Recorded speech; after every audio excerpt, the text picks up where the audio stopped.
vamos a, sin más demora, siendo las 11:10, vamos a empezar con la exposición. A ver, las dejo con Polo, con Naida. Doctor, Dígame, doctor, buenos días. Le habla el delegado de la sede. Quería dígame. comunicarle que hay dos compañeros que no van a poder ingresar a esta hora, Celeste Regalado y María Ramírez. Ya, y Celeste Regalado y Matías Ramírez. ¿Y por qué es el problema? Celeste Regalado me indicó que era porque tenía una cita médica y Ya, María Ramírez era por problemas de conexión de internet. ya, a ver. Para Celeste Regalado le comunicas que tiene que hacerme, no sé si tú tienes mi número de teléfono, Sí, si no yo te escribo, si tienes mi número, que por ahí me haga llegar, por favor, o tú me haces llegar su constancia de que se ha atendido en el médico. Y para Matías Ramírez no sé qué vamos a hacer, porque ya la pandemia no ha ocurrido ayer ni hace un mes, ¿no? Ya sabíamos que íbamos a trabajar bajo esta forma y si no va a poder conectarse por no sé cuál va a ser la solución que se le pueda dar. Por si acaso yo califico asistencia. Para mí, paciente, persona que no viene tiene 11, ya, y todo el resto tiene 14. De acuerdo, sus intervenciones van subiendo y van bajando. Bueno, en así le todo caso, comunicas a doctor, le Celeste, digo que se ¿no? comunique con usted. ¿Cómo? En todo caso, le digo que se comunique con usted. Claro, a Celeste que se comunique conmigo para que me envíe su constancia y a Matías Ramírez, él yo no sé cómo le puedo solucionar porque, como te digo, ya esa escapa un poquito de mi persona. Ya, pero igual yo lo tengo al tanto, ¿no? Ok, Es entonces, María Ramírez, doctor. Valdivia, María Ramírez. María Ramírez, perdón, María Ramírez, ya, perfecto. Ya, doctor. Gracias. Ok, lo dejo.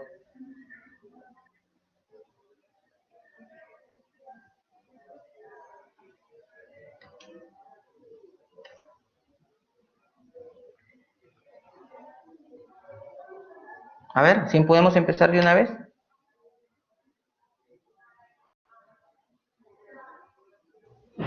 Se logra ver, doctor. No, se logró ver, pero de ahí se fue.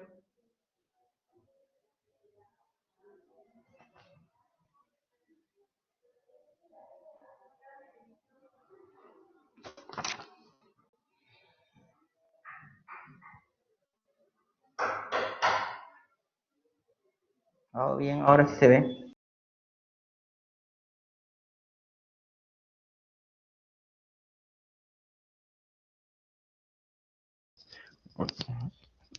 Em, Voy a compartir mi pantalla, doctor, porque parece que no se puede mover porque está en PDF y no carga el PPT. Voy a compartir mi pantalla. Mejor, mejor.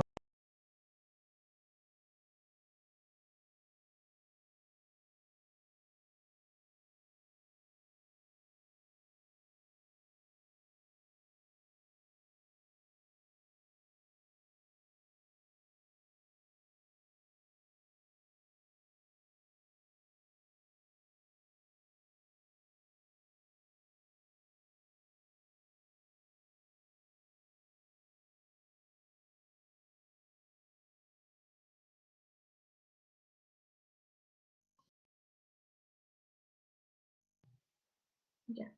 Buenos días, doctor, compañeros. Bueno, hoy nos toca a mi compañero Gabriel Marcelo y que les habla entre niños, el seminario de infección de trato urinario. Siguiente, por favor.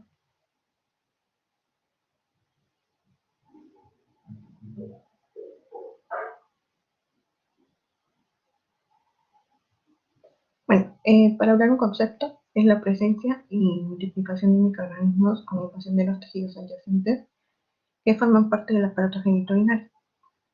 Y van a estar, ¿no?, presentes los microorganismos patógenos en el tracto urinario, incluyendo los riñones, la vejiga, el riñón y la próstata. Y también los ureterinos, en este caso en los riñones, la famosa perinefritis, también en la vejiga la cistitis y en el uretra la uretritis.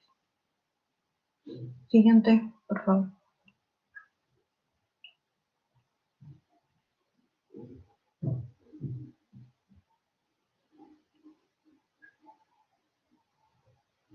Hablando de la epidemiología, vemos que las citos siguen en frecuencia a las del aparato respiratorio y son las infecciones nosocomiales más frecuentes. En el caso más frecuente es en el sexo femenino, que es hasta un 50% de las mujeres pueden presentar un hito a lo largo de su vida, lo que se relaciona con la actividad sexual, los embarazos y la edad. Y en el varón también las citos tienen dos picos de incidencia. Una de ellas es durante el primer año de vida y también puede ser en mayores de 50 años. Y esto es en relación con la presencia de patologías prostáticas o manipulaciones biológicas. Siguiente.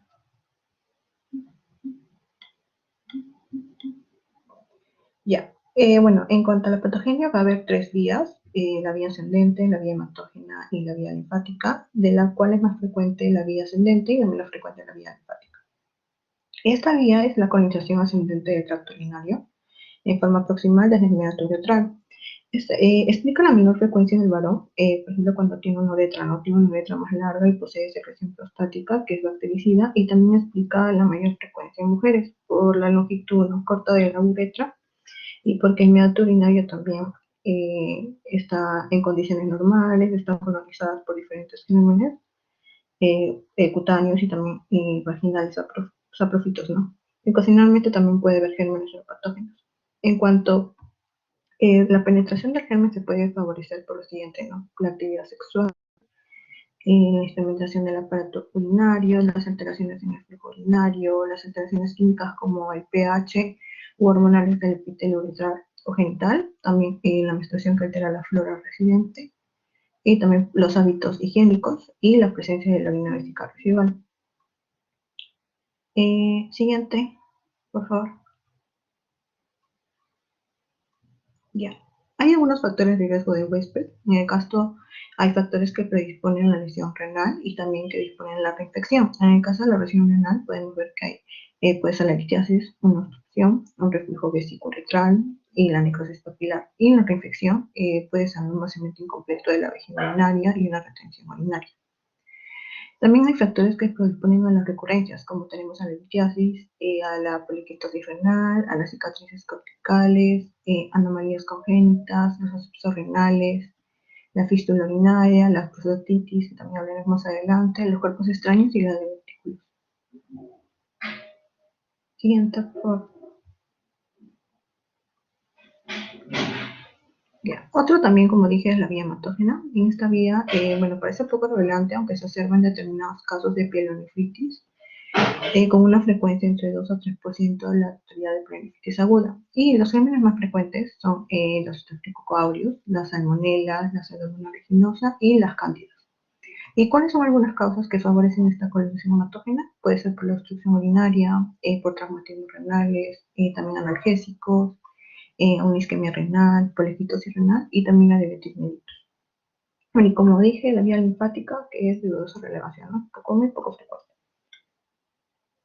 Siguiente, por favor.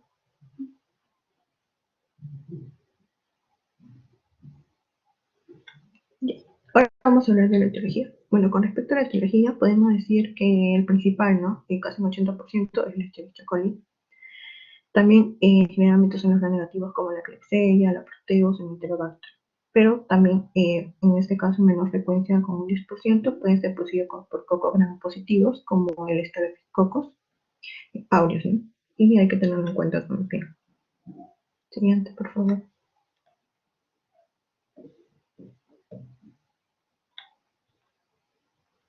Bueno, aquí tenemos un cuadro donde podemos distinguir qué gérmenes son más frecuentes, ¿no? Como dije, es la E. coli, podemos ver que en el síntoma de la cabeza está el E. coli, en la bacteria sintomática también podemos ver el E. coli, también la bacteria sintomática del embarazo también, la cistitis también es más frecuente el E. coli, la prostatitis, la pielonefritis aguda también, ¿no? Y podemos ver aquí que en el sexo intraperrenal tenemos un Staphylococcus aureus, ¿no? Un gran positivo. Y los siguientes también, ¿no? Escherichia coli. Siguiente, por favor. Bueno, en cuanto a la clasificación, podemos ver que son 4, según el agente etiológico. Como dije ya, hemos visto antes, las más frecuentes son las bacterias de la Escherichia coli, pero también pueden ser las micobacterias u hongos. También tenemos, según su complejidad, vemos la bacteria sintomática, ¿no? También la ITU no complicada y la ITU complicada. Luego también tenemos según la localización la ITU alta, la ITU baja, que también hablaremos, pero en este caso las ITUs altas tenemos, ¿no?, la pielonefritis aguda crónica y el absceso, ¿no? Y también en las ITUs bajas tenemos a la cistitis, a la artritis y la prostatitis. Y según su recurrencia, una recaída o una reinfección. Siguiente, por favor. Bueno, aquí vemos la ITU no complicada y complicada. En la ITU no complicada podemos ver que aparecen mujeres jóvenes, sanas, no embarazadas y que los síntomas son menos de 7 días aproximadamente. En este grupo vamos a tener a la uretritis y a la cistitis. Y este tipo de infecciones van a tener un mínimo riesgo de afección renal y va a tener también un mínimo riesgo de fallo en el tratamiento. En relación ya a la ITU complicada, puede verse cuando la vía está normal, pero si hay una patología asociada, o puede ser por una vía urinaria normal o sea una alteración termodinámica. Y la más frecuente en nuestro medio es la sociedad de diabetes. Otro también es, luego tenemos a las patologías asociadas como la inmunosupresión, y aquí vamos a ver también mucho a los pacientes lúpicos, ¿no? También a los pacientes que tendríamos a los pacientes trasplantados, sobre todo los de trasplante renal, que también esto es debido, ¿no?, porque ya que a todo paciente trasplantado se le da drogas inmunosupresoras. También la manipulación de la vía urinaria, aquí se encontrará en pacientes, ¿no?, que tengan problemas de vejiga. También los niños ya de por sí catalogado como una ITU complicada, es más frecuente también en niños, igual en los ancianos, por estar generalmente inmunosuprimidos, ¿no?, de por sí. Además que su función renal también disminuye a partir de los 40 años, entonces en un anciano con más razón, ¿no?, la función renal está disminuida. También tenemos en los varones de por sí cuando tienen una ITU, se considera complicada, también los síntomas van a ser más de 7 días. Y también un paciente que está hospitalizado, ¿no?, que ingresó de repente sin infección, ya es una infección intrahospitalaria, también se le, bueno, considera complicado sobre todo por el tipo de germen. En general, también el reflujo vesículo-uretral, sobre todo en niños también, pero puede ser mujer o varón, la vejiga neurogénica, que esto aparece generalmente en diabéticos. Y la presencia de cálculos obviamente también se adhieren a las que, ya que estos se adhieren a las bacterias, también en el embarazo. ¿Y qué riesgos tienen estos pacientes? Pues una afección renal, puede haber fallo en el tratamiento y sepsis. Siguiente, por favor.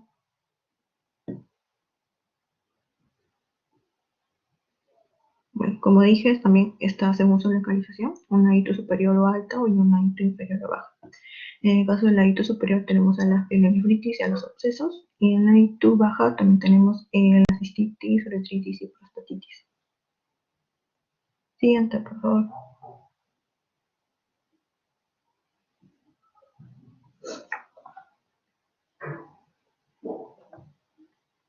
Bueno, ahora estamos con bueno, vamos a hablar sobre la ITU alta, donde dije que estaban, ¿no?, las pielonefritis y los abscesos renales. En el caso de la pielonefritis, bueno, afecta generalmente a la pelvis y al parénquima renal, y la mayoría no son complicadas, pero si es que resulta complicado ya podría haber una progresión, por ejemplo, un absceso renal o perineal o una necrosis también papilar. En cuanto al cuadro clínico, bueno, es más frecuente la fiebre con escalofríos, dolor, puede ser lumbar, pero generalmente también es en el flanco, dolor abdominal con náuseas y vómitos, puede haber síntomas de disturia, polaquiuria, nicturia, y también en un examen físico se le puede hacer la maniobra de pinio percusión generalmente positiva. En cuanto a la pielonefritis crónica, bueno, es casi en la inflamación del riñón también, generalmente afecta a los vasos o los glomérulos, ¿no? Y también es iniciada, ¿no?, por la presencia de gérmenes en el parénquima. Y la etiopatogenia generalmente es por una pielonefritis aguda. En este caso, el cuadro clínico, bueno, van a ser por malestar general, inapetencia, anorexia, fiebre y escalofríos, dolor de costado de espalda o unilateral, a veces abdominal, que también puede presentar náuseas y vómitos y síntomas, ¿no?, de disturia, polaquiuria y hematuria. Otro también de la ITU alta es el absceso renal. Como dice, puede ser secundaria a una diseminación hematógena como el Staphylococcus aureus o el Streptococcus, o con más frecuencia secundaria una ITU complicada por litiasis o Strong, y es más frecuente también en diabetes. Generalmente estos pacientes están clínicamente muy afectados y suele apreciar, puede haber una leucocitosis también, y también generalmente se le localiza una masa lumbar palpable. Siguiente, por favor.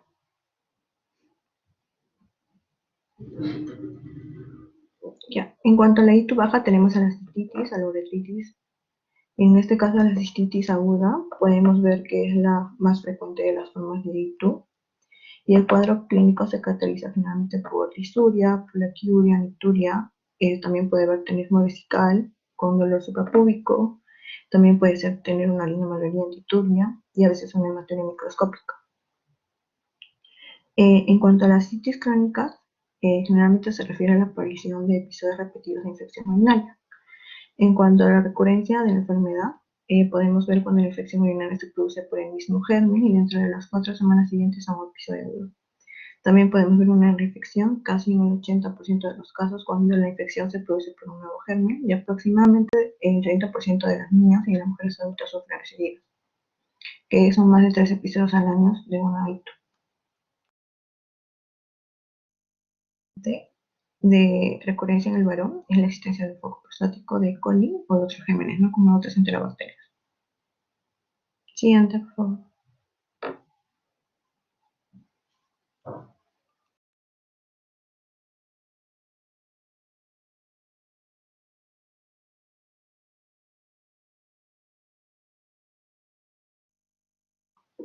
Ya, bueno, otra de ITU es la prostatitis, que es la inflamación de la glándula prostática debido a una infección por el Escherichia coli, una frecuente por Klebsiella, Proteus y Pseudomonas.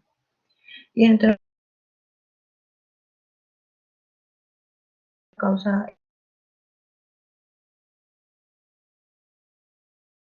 la prostatitis aguda, que genera escalofríos, un síndrome misionar con molestias, ¿no?, en la región perirenal. También otra entidad es la prostatitis crónica. Generalmente están molestias en las pelvis, en la región perirenal. También puede haber disurio, bacteria estomática. Otra es la prostatitis no bacteriana, como generalmente son de orina, ¿no? Puede haber también disurio, bacteria sintomática. Y la última es la prostatorina, donde puede haber dolor pélvico crónico de más de 3 meses de evolución. Pero generalmente es de etiología desconocida. Y por último tenemos la uretritis, donde esta generalmente la clínica se sospecha ante paciente joven con disuria brusca o de más de una semana de duración o con antecedentes de promiscuidad. En caso del varón, se adquiere generalmente por transmisión sexual. También hay una uretritis que es la uretritis gonocócica. Generalmente esto se da en los varones, pero también obviamente se puede dar en las mujeres, ¿no? En este caso, la uretritis aguda gonocócica es una inflamación de la mucosa uretral producida por la infección de gonococos, ¿no? Y la etiología es, no, obviamente, la Neisseria gonorrhoeae. Y generalmente esa uretritis se da por un contacto sexual de 48 a 96 horas antes, ¿no? Como dije, en el hombre generalmente es una secreción blanca o purulenta y también puede haber harto la orina. Y en cuanto a la mujer, también hay una secreción vaginal purulenta, ¿no? Y también puede haber dolor. Siguiente, por favor.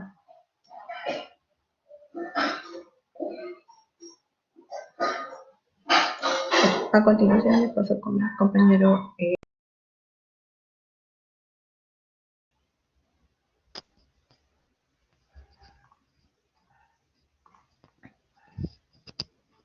¿Se me escucha?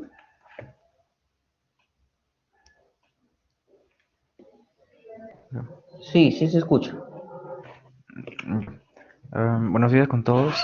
Continuando con la exposición, ahora trataré sobre la parte diagnóstica y lo que es el tratamiento. Bueno, teniendo en cuenta principalmente que para llegar a un diagnóstico, los tres pilares, por así decirlo, son justamente los que se muestran en la imagen, ¿no?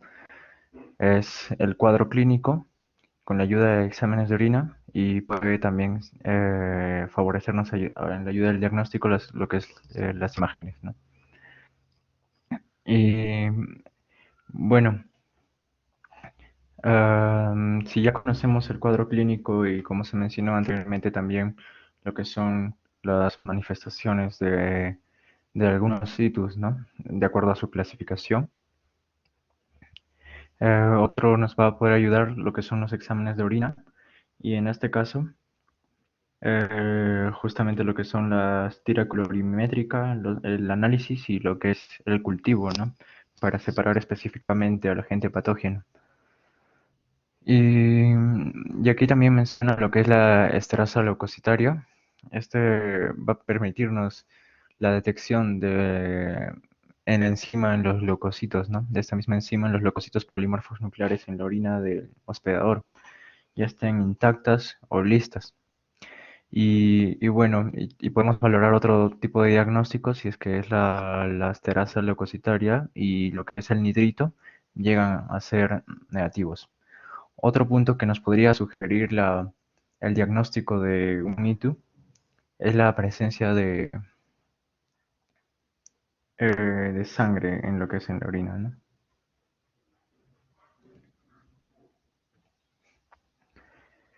Y bueno,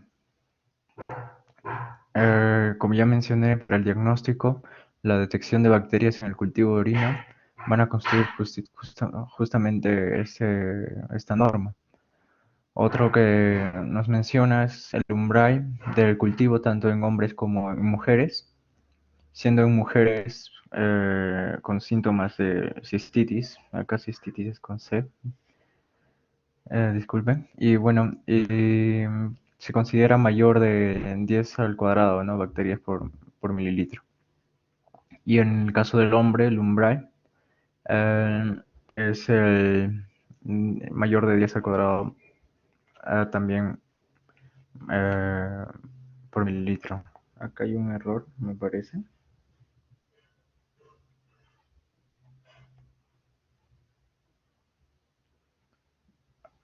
Bueno, ah,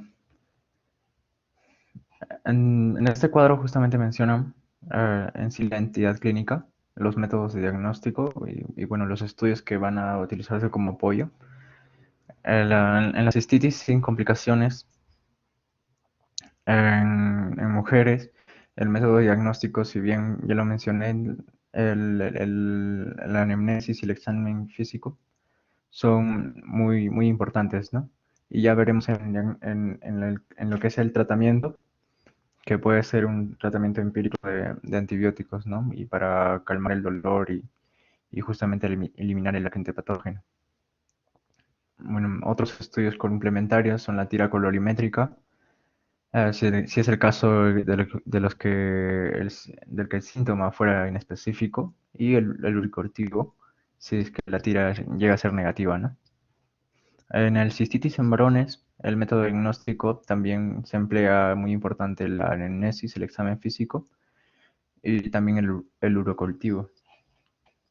Otros estudios que nos podrían ayudar, bueno, si es que la muestra de orina después de un masaje prostático, es el caso de una prueba de Merstheim, ¿no? Y lo que es la ecografía también, un diagnóstico por imagen. Otro sería la bacteriuria asintomática. En este caso empleamos en el método de diagnóstico si no hay clínica de un hito y con cultivo de mayor a 10 a la quinta de campo, ¿no? Por, por campo y por mililitro y mayor o igual al 10 al cuadrado en presencia de una sonda. Y en lo que es una ITU complicada,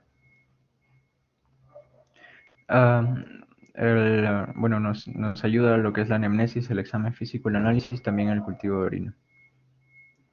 Y de ayuda o de apoyo es atender anomalías funcionales o anatómicas modificables, ¿no? Y bueno, y si es que hay un cambio de sonda.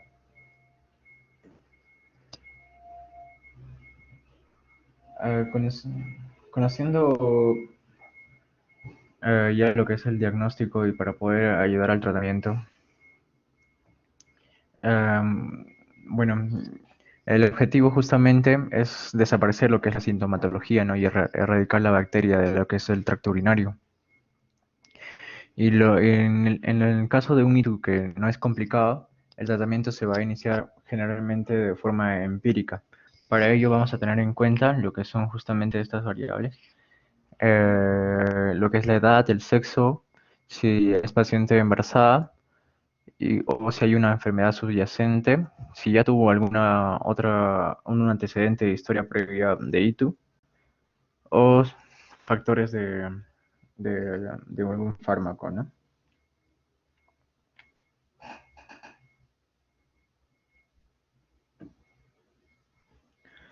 Y bueno, para la primera elección, lo que se desarrolla justamente es la trimetroprima y el sulfametazol, y también lo que es la nitrofurantoína, ¿no? Son fármacos de primera elección. Y en el caso de la trimetropina, bueno, está indicado también en regiones con resistencia menor al 20%, ¿no? Y para el tratamiento de segunda elección, tenemos lo que son las fluoroquinolonas y un compuesto de beta-lactámicos. Y aquí muestra un cuadro de lo que es el resumen en lo que consta las dosis, la eficacia estimada, la eficacia bacteriana, ¿no? La eficacia clínica bacteriana y los efectos secundarios frecuentes que desarrollan justamente estos fármacos. Como mencioné, de la nitrofurantoína, tratamiento de primera elección, ahí menciona justamente la dosis, 10 miligramos cada 12 horas de 5 a 7 días, ¿no? Y igualmente lo que es el trimetroprima y el sulfametazol. Los fármacos de primera elección, que menciona un comprimido de doble potencia cada 12 gramos por 3 días. Debería decir cada 12 horas. Cada 12 horas por 3 días. Y igualmente, diferentes fármacos como muestra la fosfomicina, la pigmecilina, las fluoroquinolonas también y la lactámicos beta, tratamientos de segunda elección. Igualmente fluoroquinolonas de régimen de 3 días y los lactámicos beta ya de 5 a 7 días.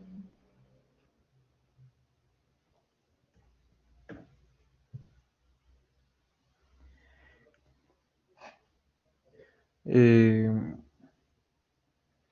bueno, en el caso de una pielonefritis, como bien mi compañera también mencionó lo que es las manifestaciones y la subdivisión en el caso de un ITU, ¿no?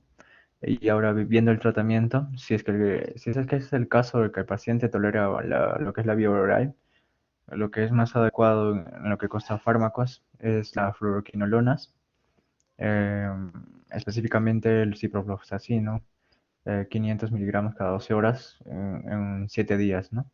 En esto puede ir acompañado una dosis inicial o no de 400 miligramos intravenosa. También igualmente otro fármaco es la trimetopina y el sulmetazol, 2 veces al día por 14 días. Y si es que no hay resistencia y si se desconoce la sensibilidad, bueno, se puede dar lo que es una dosis inicial de 1 gramo intravenosa de lo que es la ceftriaxona.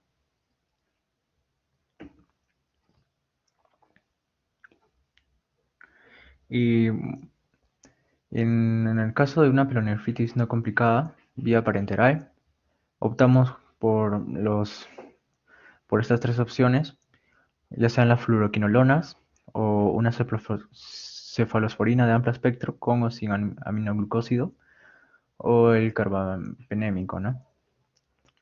Y en pacientes con episodios previos que ya tuvieron pielonefritis o, o manipulación, que hayan sido manipulados las vías urinarias del paciente, métodos invasivos o antecedentes complejos, está recomendado el beta-lactámico más un inhibidor de beta-lactamasa. Otra opción es el ipinem, imipenem y más la cilastatina.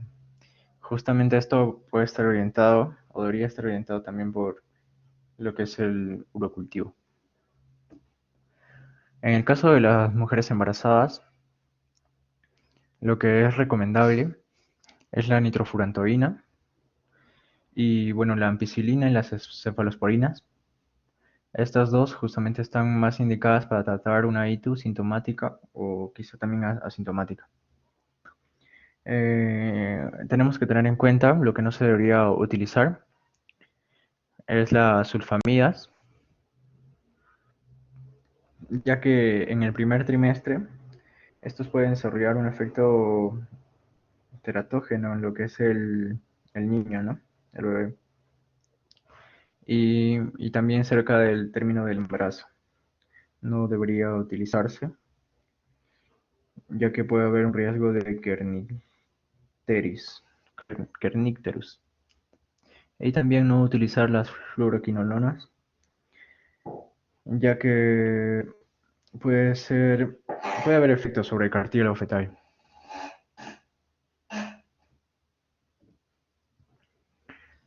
En el caso de un ITU en varones, si no hay complicaciones de por medio, es recomendable utilizar la fluoroquinolona o el trimetroprima y su sulfametazol, ¿no?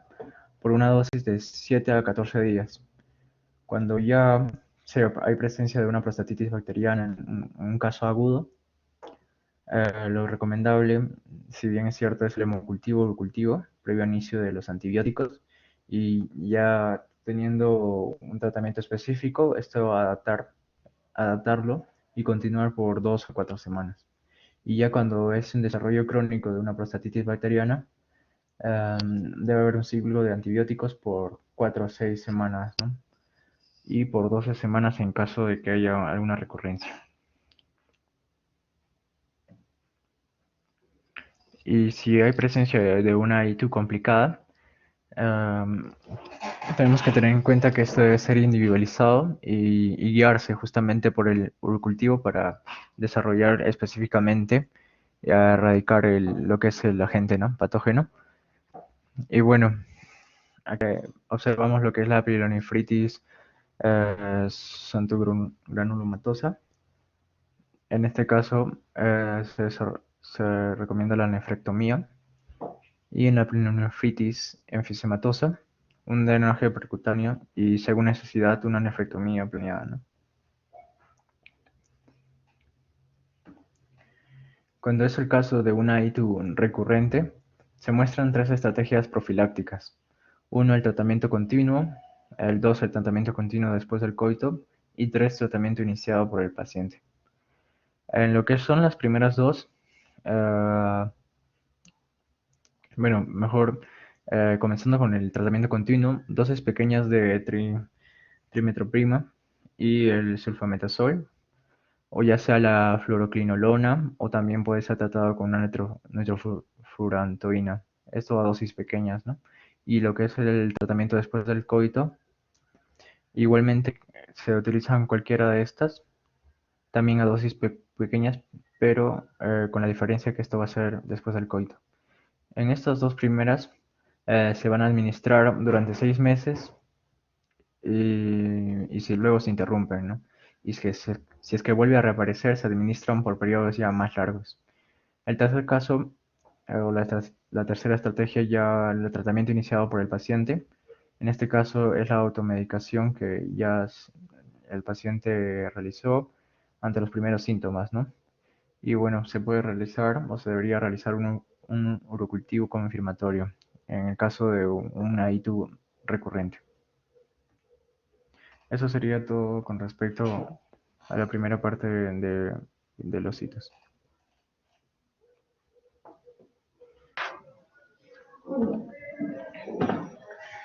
Eh, bueno, ya se has puesto lo que es infección urinaria, solo quería hacerle una pregunta al delegado, porque yo tengo entendido de que el día jueves va a haber una segunda parte de infección urinaria, ¿es cierto o no es cierto?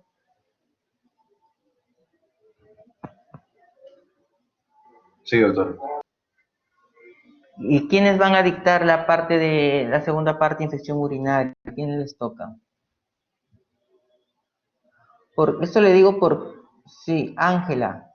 A mí y a Lisette nos toca Ah, y tú. Más bien ¿y queremos ustedes preguntar qué era lo qué que... parte van a tocar?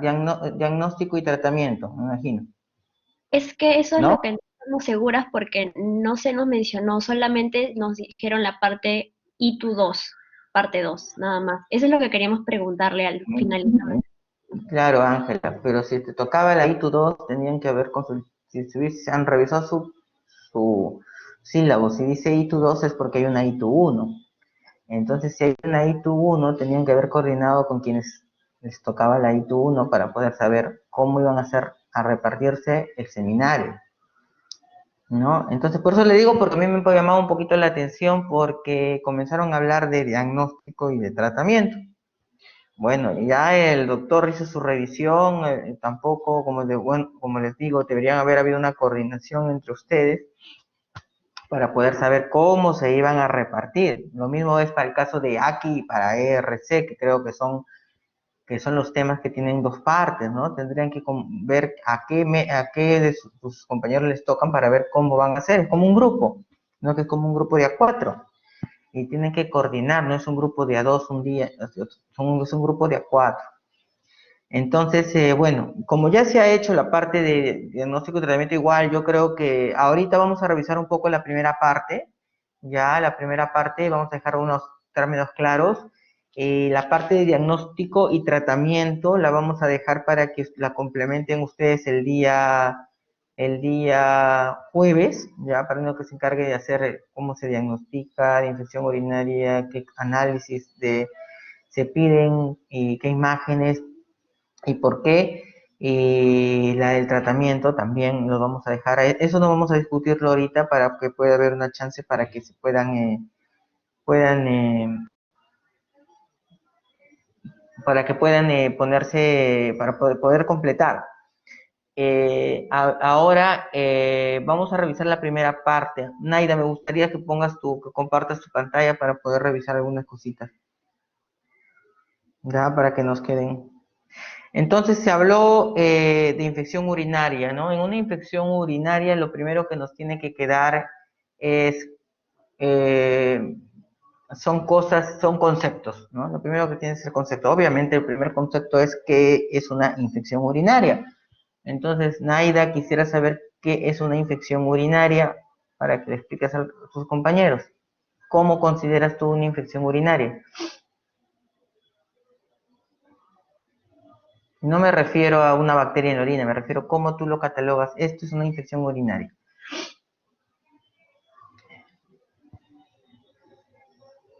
Naida,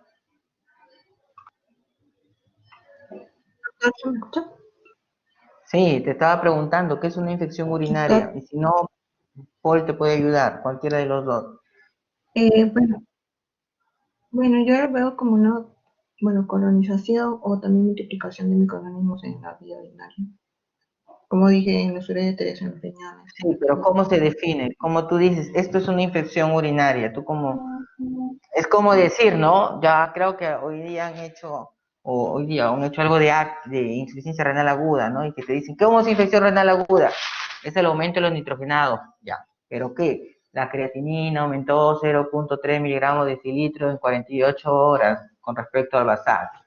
Eso es una definición, ¿no? Es una definición exacta. Ya entonces tú vas a ver tu creatinina de ayer y tu creatinina de ahora, ni vuelta, o que te dicen anemia en varones de 12, 14 miligramos. Es una definición operacional. En infección urinaria quisiera saber cómo es la definición de infección urinaria. Generalmente cuando vemos, por ejemplo, un caso clínico por los síntomas como fiebre y dolor abdominal. Ya, entonces, un síndrome urinario, ¿no? Síntomas urinarios, ya, síndromes urinarios. Ahora, como tú lo has comentado, síndromes ya sea de una ITU baja, ¿ya? Para dejar en claro, una ITU baja es como en su pantalla lo ha puesto su compañera, ¿no? Lo que es por debajo de lo que es la vejiga, ¿no? Vejiga, próstata, uretra.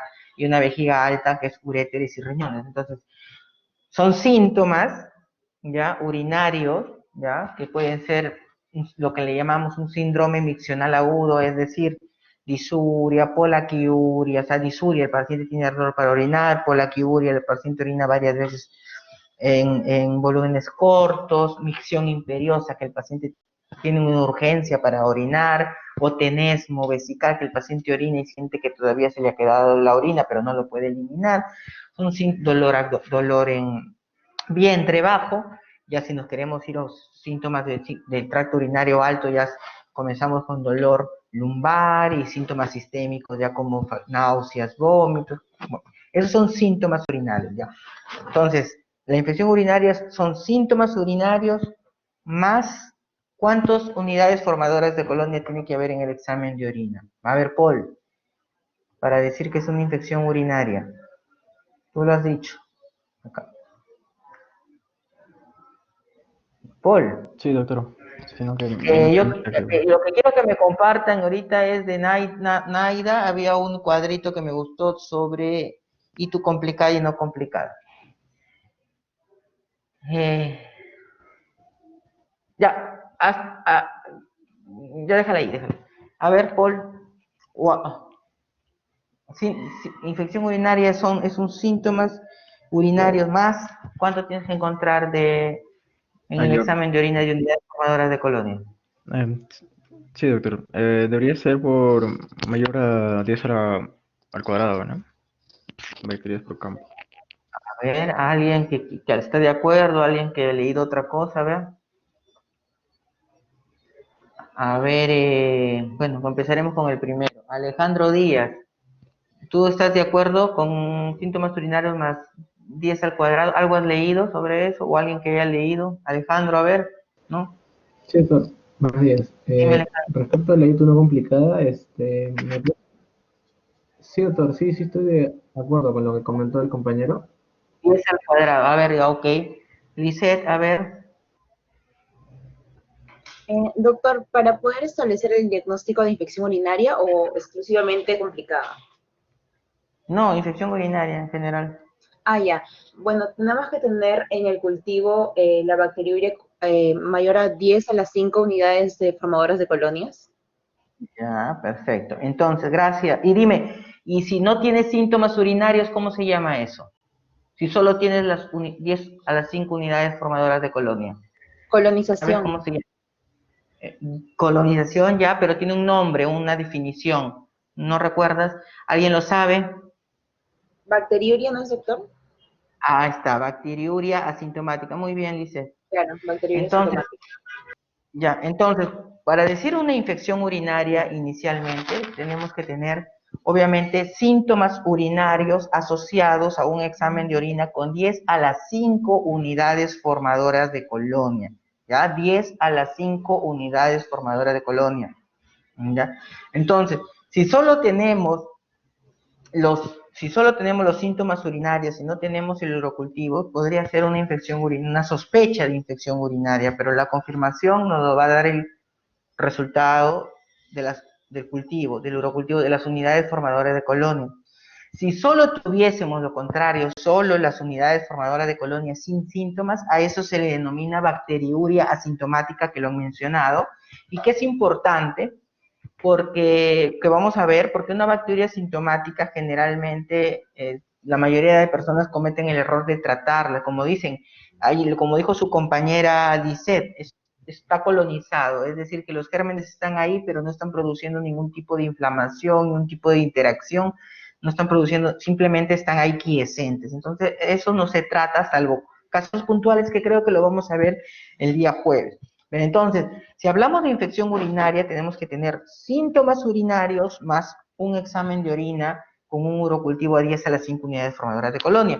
Por ahí comentaron 10 a la 2. En 10 a la 2 unidades formadoras de colonia normalmente se considera en pacientes varones, no en pacientes mujeres. Algunos dicen en pacientes varones. ¿Por qué? Porque como es más raro que un paciente varón tenga infección y tenga bacterias en la orina, a diferencia de una mujer que es más rápido que se colonice, ¿no? Entonces, como es mucho más raro, entonces algunos dicen que 10 a las 2 unidades formadoras de colonia en un paciente varón bastaría, no 10 a las 5 como en una mujer. Otros también mencionaron de que, por ejemplo, un paciente que tiene una sonda Foley y una sonda uretral en la vejiga, también con 10 a las unidades formadoras, 10 a las 2 unidades formadoras de colonia bastaría. ¿Ya? Eso es lo que... En pacientes diabéticos, por ejemplo, unos dicen 10 a la 3, son diferentes definiciones, ¿no? Pero lo importante es saber que al menos tenemos que tener los síntomas urinarios más la cantidad de unidades formadoras de colonia. Y si somos estrictos, tiene que ser 10 a la 5. Salvo, otra cosa son las excepciones, como en toda regla. Las excepciones, los varones, los pacientes con sonda Foley, etc. ¿Ya? Pero eso es lo que tiene que quedar claro. Ahora, esto de acá que mencionaron sobre ITU complicada y ITU no complicada, eso es importante. A ver, cuando hablamos, eso es importante porque incluso cuando ustedes pongan en sus diagnósticos, van a poner infección urinaria, infección del tracto urinario no queda ahí, tienen que poner infección del tracto urinario bajo, alto, infección urinaria complicada, no complicada, todo eso tiene que entrar dentro de su diagnóstico. Entonces, ¿qué es una ITU no complicada? Una ITU complicada es una infección urinaria que le da a una mujer, digamos, joven, ¿no? Ustedes saben que ya como mencionaron sus compañeros, una mujer es usual, no es normal, pero es usual que tenga al menos una infección urinaria, es frecuente por el tracto corto de la uretra, entre otras cosas, ¿ya? Entonces, cuando una mujer una mujer joven digamos que está con una vida sexual activa, es frecuente que tengan infecciones urinarias, ya a eso se le llama no complicada, porque obviamente al ser algo frecuente, no requiere probablemente, muchas veces hasta no requiere solo un examen de orina simple, no requiere hasta hacer urocultivos, y la duración del tratamiento generalmente más corto, y queda generalmente como una infección urinaria baja, es decir, una infección urinaria que se va a resolver con un tratamiento antibiótico de unos pocos días. Ya es raro que te dé una infección alta, una pilonefritis o peor, que te dé algún tipo de un empeoramiento como un acceso renal. Entonces, una ITU complicada en una mujer prácticamente se manifiesta con síntomas urinarios del tracto bajo, va a ser rápidamente tratada con antibióticos comunes, va a resolverse rápido. En una infección, eso para diferenciarlo de una ITU complicada. Todo el resto, toda infección urinaria, todo lo que no sea una mujer joven en edad sexual activa, es una ITU complicada. Y la ITU complicada puede deberse, como bien dice, hay dos cuadros. Que haya una vía normal, pero que tenga una patología asociada, o sea, algo que lo condiciona, por ejemplo, una diabetes. La diabetes condiciona a que el paciente tenga infecciones urinarias. O sea, toda infección urinaria en un paciente diabético es considerada complicada. Un paciente, como mencionaron, inmunosuprimido, ¿no? Un paciente trasplantado renal. Es un paciente con una ITU complicada, los niños, los ancianos, los varones, es decir, cualquier infección urinaria que le dé un paciente varón, a los varones, cualquiera de nosotros, o los alumnos varones, se llama ITU complicada, ¿ya? Entonces, esos son condiciones, pero también puede ser que sea algo que tengan una anormalidad en la vía urinaria. Por ejemplo, como ahí mencionan, una obstrucción, ¿no? Por ejemplo, la próstata produce una obstrucción, un cálculo urinario produce una obstrucción, un reflujo vesicureteral, es decir, el reflujo vesicureteral se da frecuentemente en niños, como han mencionado, es la principal causa de insuficiencia renal crónica terminal, es decir, en diálisis, que lo lleva a los niños, ¿no? Cuando hay un reflujo, ustedes saben de que los uréteres cuando se implantan en la vejiga, normalmente se produce es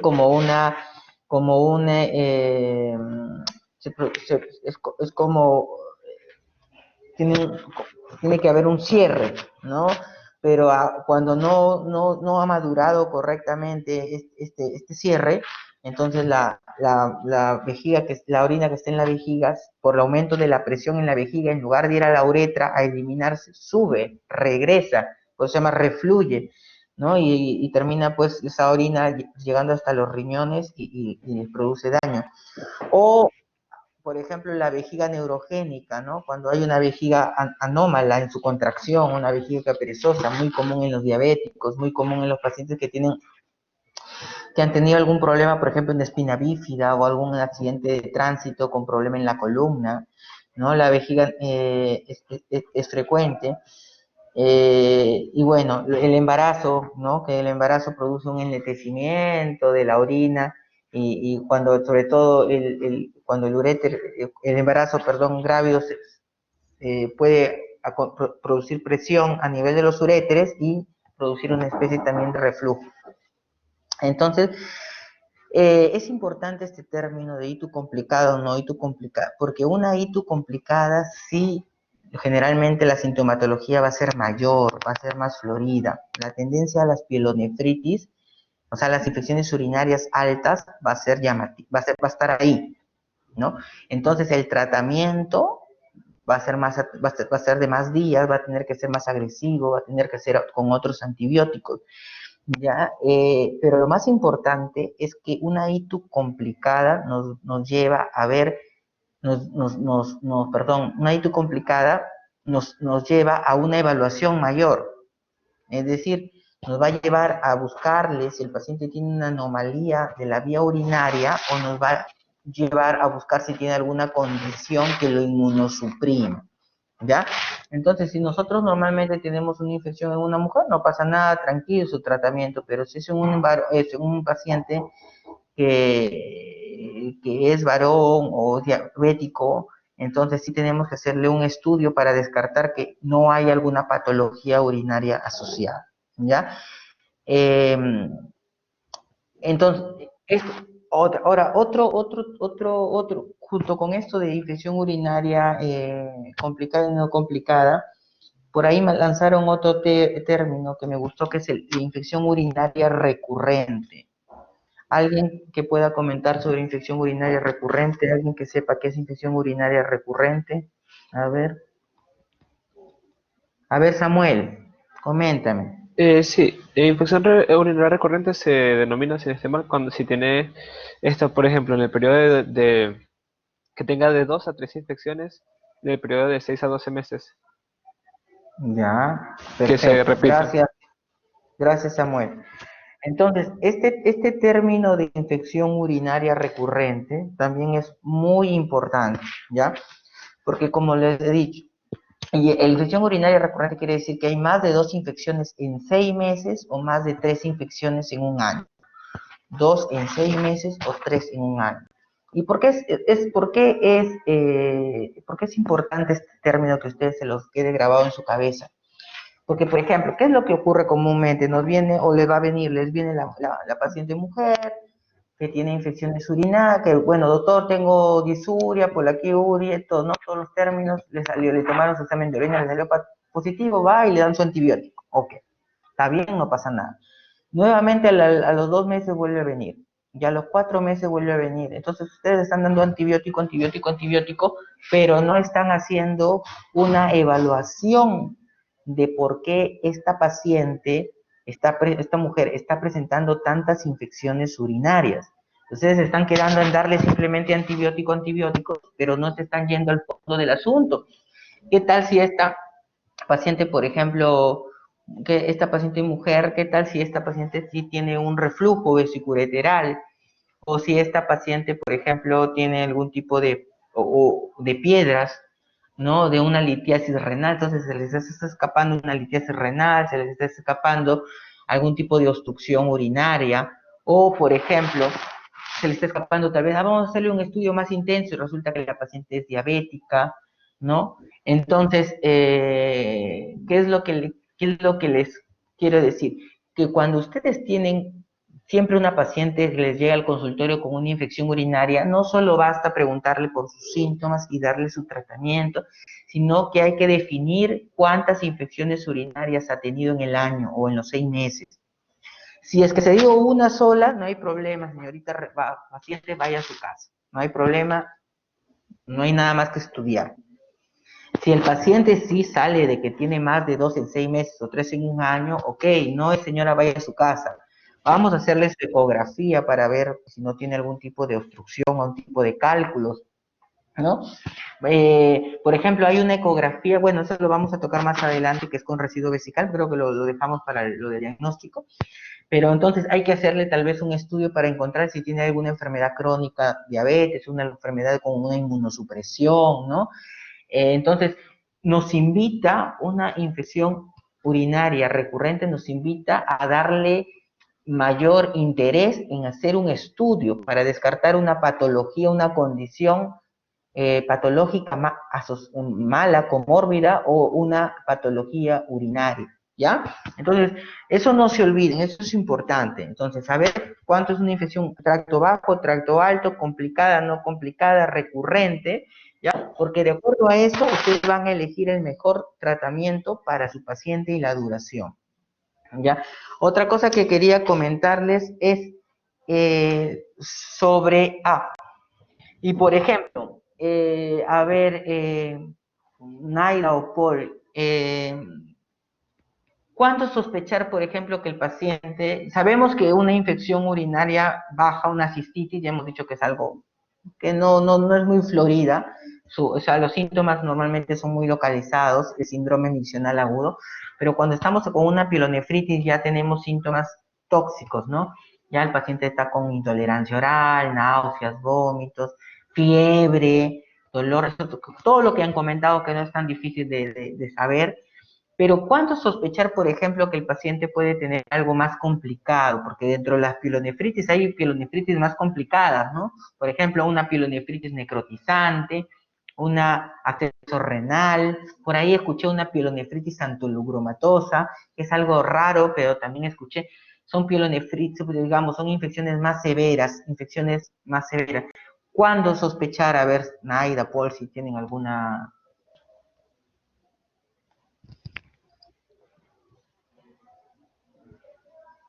¿Sí, Paul?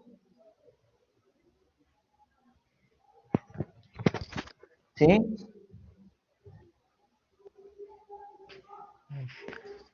Sí, sí, doctor, yo había mencionado justamente en lo que es la parte del tratamiento, ¿no? La ampliolonefritis antiduromatosa. Ya. Pero, bueno, pero para llegar a sospechar, yo me imagino que hay presencia de alguna sintomatología más que no ha sido frecuente, ¿no? En lo que corresponde al paciente. Pero Ya. exactamente no no Aida, a sabría. ver. Generalmente puede ser una peritonitis crónica que es generalmente por insuficiencia renal, una enfermedad renal crónica. Entonces podría ser con esos síntomas. ¿Cómo? No te escuché muy bien, discúlpame. Como una enfermedad Gérmenes, renal crónica. ¿Gérmenes decías? ¿Algo de gérmenes? No, por ejemplo, síntomas de enfermedad renal crónica, sí es ya más crónico, ¿no? No tanto agudo como la peritonitis aguda. Mm, no va por ahí porque la enfermedad renal crónica en el primer lugar no tiene síntomas, o sea que la enfermedad renal crónica es asintomática, entonces no sé cómo una infección urinaria puede tener síntomas de enfermedad renal crónica. Alguien que sepa cómo poder sospechar, por ejemplo, que si está una infección urinaria de estas características más severas, una pielonefritis necrotizante, un acceso renal, una xantulogranulomatosa, ¿no?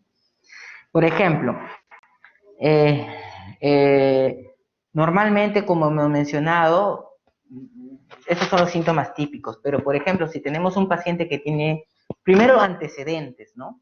Un paciente diabético, un paciente con litiasis renal o un paciente con poliquistosis renal, ¿no? Y acuérdense esos tres, diabético, litiasis renal, sobre todo esas litiasis coraliformes, estas litiasis que son como grandes, ¿no? Con coralas, esas que ocupan todo lo que es la pelvis renal, o la poliquistosis renal es frecuente, o sea, son candidatos a que no sea una pielonefritis simple, entonces que sea algo más complicado. Lo segundo es, por ejemplo, unos síntomas más floridos, un paciente que no solo hace náuseas y vómitos ni fiebre, sino que ya está haciendo un shock séptico, ¿no? De un momento a otro hace una sepsis severa, con una hipotensión, o sea, una infección urinaria más grave, digamos, más severa, ¿no? Entonces es un indicativo de que por ejemplo, de que podría estar teniendo otra cosa más severa. Otro podría ser, por ejemplo, que podamos palpar tal vez alguna masa,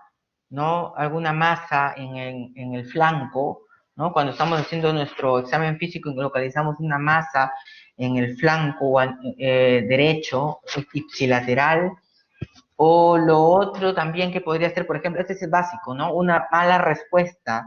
Si tenemos un paciente que el tercer día de iniciado el tratamiento antibiótico, en lugar de mejorar, el paciente empeora, o sea, el paciente se está complicando más, entonces también tenemos que sospechar esto.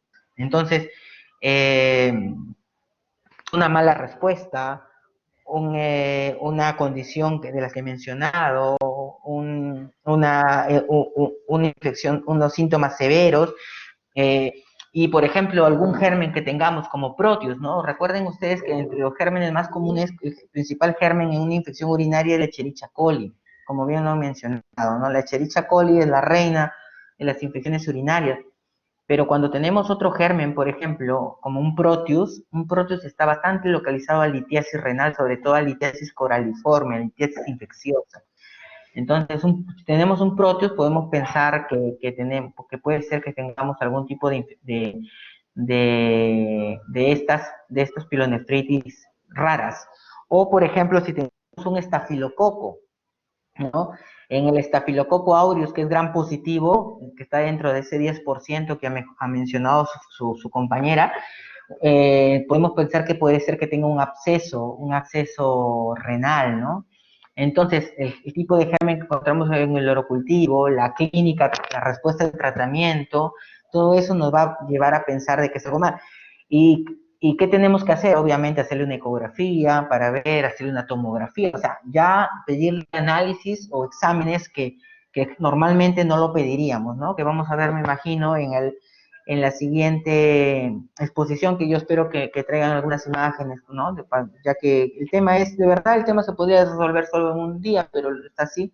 Entonces tal vez le podemos tocar, nos puedes traer algunas imágenes de que encuentres. Entonces, entonces cuando tengamos esto hay que pensar siempre un poquito más allá, hay que pedir más exámenes. Ya han mencionado sus compañeras que la vía normalmente es una vía ascendente, es decir, todo comienza por la uretra y va subiendo el germen, ¿no? Hacia lo que es la parte alta del tracto urinario, pero también puede haber una vía hematógena, ¿no?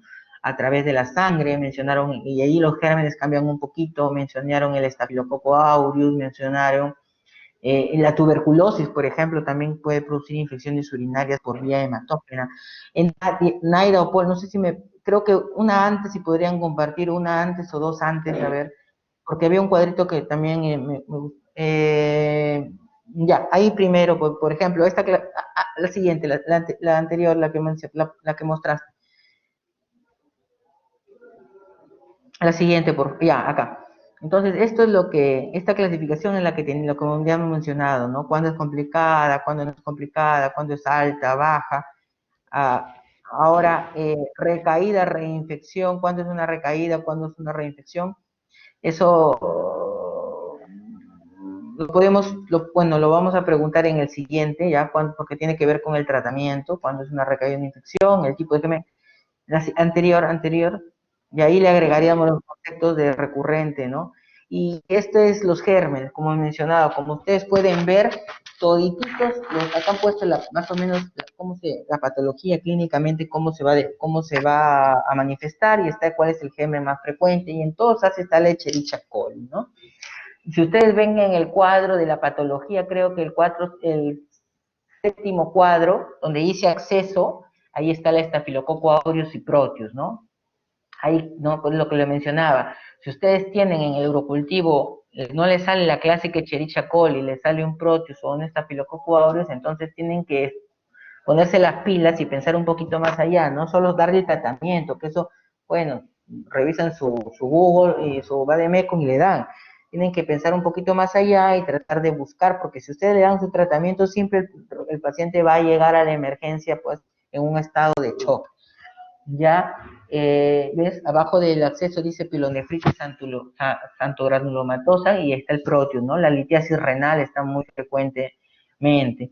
Y bueno, para el otro, que normalmente lo que es la Escherichia coli, que es lo más frecuente, algunas enterobacterias, las enterobacterias Klebsiella, Serratia, a veces, muchas veces se ven en itus de pacientes que se han contagiado dentro del hospital, o sea, infecciones urinarias nosocomiales, lo que le llamamos hospitalarias, o pacientes que han sido tratados con muchos antibióticos ya. Entonces, cuando ya tú te le das muchos antibióticos, ya la Escherichia coli se erradica, pero le da pie a que otros gérmenes diferentes puedan cambiar. A ver, yo creo que, a ver, sigue adelantando un poquito tu cuadro. Sigue adelantando, por favor, sigue adelantando. Bueno, eso es lo que hemos mencionado, sigue adelantando.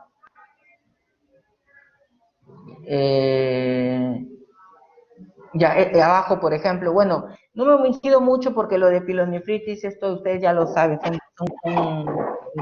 son síntomas fáciles, clínicos, clásicos, ¿no? Pero, por ejemplo, si leen en el abajo donde dice acceso renal, dice complicada cuando el paciente es con litiasis, obstrucción o diabetes. O sea, siempre tiene que haber un cuadro de fondo, ¿no? Para un acceso renal, no un acceso renal a una paciente joven, sin ningún tipo de algo más tiene que haber y tienen que echarse ustedes a buscar por qué esta paciente se está complicando. Tal vez no es una simple infección urinaria, sino que ya es un acceso.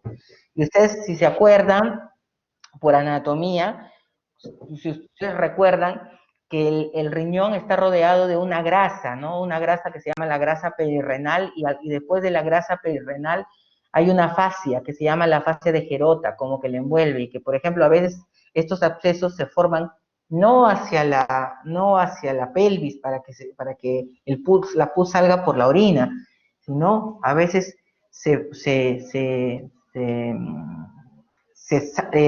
manifiesta, se rompe hacia afuera, hacia la grasa.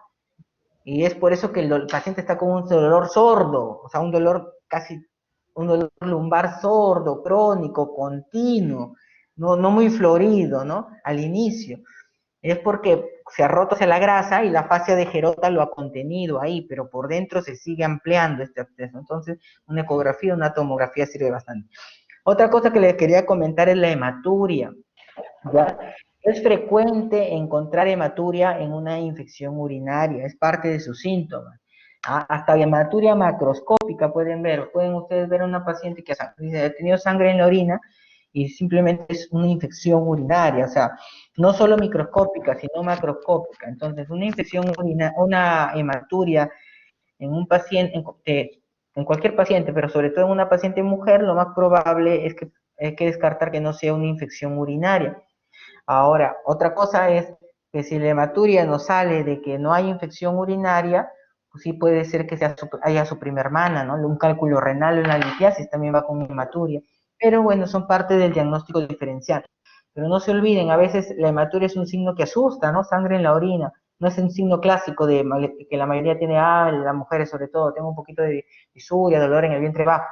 Pero una hematuria sí les llama la atención, pero puede ser que sea simplemente parte de una infección urinaria. Si es mucho más severa la hematuria y constante, sí también ya podríamos estar hablando de algo más fuerte, una poliquistosis renal, que se haya roto un quiste renal, o que haya alguna de estas pielonefritis necrotizantes o raras, ¿no?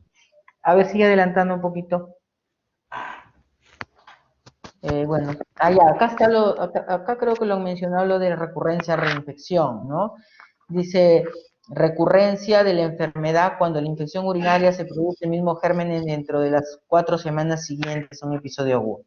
Ya, o sea, la recurrencia es, ya lo trataste a tu paciente y dentro del mes nuevamente vuelve a tener síntomas de infecciones urinarias, el mismo germen, eso se llama recurrencia, eso se llama una recurrencia y generalmente se llama reinfección, pero cuando normalmente es otro germen, eso se le llama una recidiva, ¿no? O sea, y esto también va a ser especial para el tratamiento. O sea, cuando nosotros hablemos del tratamiento, cuando hablen, van a tener que ver tratamiento, si la ITU es alta, si la ITU es baja, si es una ITU recurrente, si es una recurrencia, si es una reinfección, si es una recidiva. Entonces, va cambiando más o menos lo que es la pauta del tratamiento. A ver, siguiente. Bueno, prostatitis siguiente, que tiene que ver, ¿no?, con algo urológico. Ya, yo creo que por el momento, no sé si tienen alguna otra pregunta, la parte del diagnóstico, porque yo tenía algunas preguntitas con el diagnóstico, pero lo voy a dejar para la más adelante. Y la parte del tratamiento también. Ya, no sé si tienen alguna otra pregunta sobre esto. Si no, yo los invito el día jueves, si tienen alguna pregunta que cuando se ponen a leer, a revisar, se les quede en la mente, el día jueves lo podemos resolver. ¿Ya? Entonces, para las que le quede el siguiente grupo, por favor, todo lo que es diagnóstico, ¿ya? Ahí me buscan, por favor, por ejemplo, lo que yo les comentaba, ¿no? 10 a las 5 es en mujeres, pero en poblaciones especiales, ¿cuánto es, no? Como para tener una idea, ¿no? En qué pacientes se les pide ecografías, tomografías, si nos traen unas imágenes sería excelente, gamografía, por ejemplo, también, ¿no? Hay que ver qué imágenes sobre todo para poder compartirlo, ¿no? Y el del tratamiento, bueno, su compañero lo había clasificado, había varios cuadritos bien de que él había hecho, pero creo que lo vamos a discutir el día jueves. Ok, entonces, ¿no tienen alguna otra pregunta? Por si acaso el día de mañana me voy a encargar yo en la mañana de la práctica con el primer grupo que tenemos y bueno, y el día jueves me encargo con la clase del seminario. ¿Ya? Ok. Hasta luego. Doctor, Dígame. no sé si me podría hacer un favor, no sé si me podría hacer presentador. Lo que pasa es que quiero hacer un sorteo para que todos mis compañeros puedan ver el sorteo. ¿Quieres hacer un qué? ¿Un sorteo? Sí, no sé si me puede hacer presentador, por favor, para Primero, proyectar en pantalla. de tener la grabación, un ratito. Déjame detener la grabación.